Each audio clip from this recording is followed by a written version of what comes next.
Wanatajwa wachezaji wengi kuelekea Geita, lakini jina ambalo linatajwa sana ni Fabrice Ngoi wa Ngoi kutoka Namungo. Alikuwa na wakati bora sana msimu uliopita. Ni kweli tutamwona akicheza kwenye klabu ya Geita? Mimi sijamuona bado. Sasa wewe kama umeona sijui, ila mimi sijamuona. Akifika nitasema, ila kwa sasa sijamuona. Yes, tuko na afisa habari wa kikosi cha Geita Gold kuzungumza naye kuhusiana na mkataba ambao ameingia siku ya hivi leo na Jambo Group kuelekea msimu unaokuja 2026-2027. Samuel Dida yu hapa, tunazungumza naye. Mmeingia kandarasi ya mwaka mmoja na Jambo Group kuelekea msimu unaokuja. Inakwenda kuongeza nini kwenye timu yenu? Ya, kwanza tunafurahi kuona familia imekuwa. Na moja kati ya maeneo ambayo tunaya target na tumefanikiwa kuyapata ni kutengeneza familia zenye uwiano ulio sawa. Hizi ni brand mbili kubwa. Brand ya Geita Gold, brand ya Jambo Group. Hizi ni brand kubwa sana. Kwa ukanda huu wa Ziwa hakuna. Kwanza hakuna timu ambayo ina brand kubwa ukanda huu wa Ziwa zaidi ya Geita Gold. Tunazidi kwenye kila kitu. Kwa hiyo tunakwenda kutengeneza uwiano ama uhusiano na brand nyingine ya kibiashara yenye wafuasi wengi na yenye watumiaji wengi zaidi. Hii tafsiri yake tunatengeneza usawa kwenye maeneo yote mawili. Kwanza kibiashara, lakini pia kwenye kuongeza watumiaji na walaji.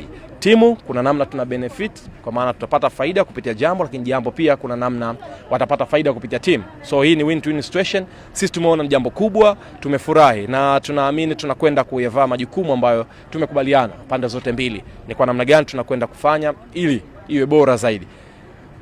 Sasa tuzungumze kuhusiana na maandalizi ya timu. Geita Gold wanajiandaa na msimu mpya ambao unaanza mapema tu mwezi wa 8 hapa. Kambi iko wapi na maandalizi ya kambi yako vipi? Of course, timu camp iko chini ya milima ya Uluguru huko, tumeificha huko Morogoro. Tunajua wenyewe kwa nini tumepeleka Morogoro. Tuliwahi kuambiwa chini ya milima ya Uluguru sio pa mchezo.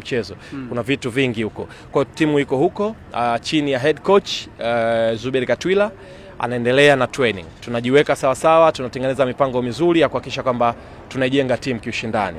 Na ndio maana tuko Morogoro. Sasa kuna swala zima la usajili pia ambalo linazungumzwa hapa na pale, na Geita mmekaa kimya. Hamjazungumza chochote kuhusiana na swala la usajili. Najua mnaweza mkawa mmeshakamilisha deals lakini hamjatangaza rasmi wachezaji ambao mmewasajili. Pengine ni kwa nini na mna mpango upi? Vingi tulitaka tuvifanye ndani, kutambulisha wachezaji sio fahari moja kwa moja, lakini lazima mmalize kwanza mkakati wenu ndani. Baada ya mkakati wa ndani kukamilika, mashabiki watauona kwa sababu hatuwezi kuwaficha. Hawezi kucheza chumbani wachezaji. Watacheza uwanjani na sisi furaha yetu mashabiki waone wale wachezaji walikuwa wanawatamani. Tulikubaliana leo tarehe 28 tutaanza kuachia moja baada ya mwingine, na leo mchana tumeachia wa kwanza Christopher Tibandeke.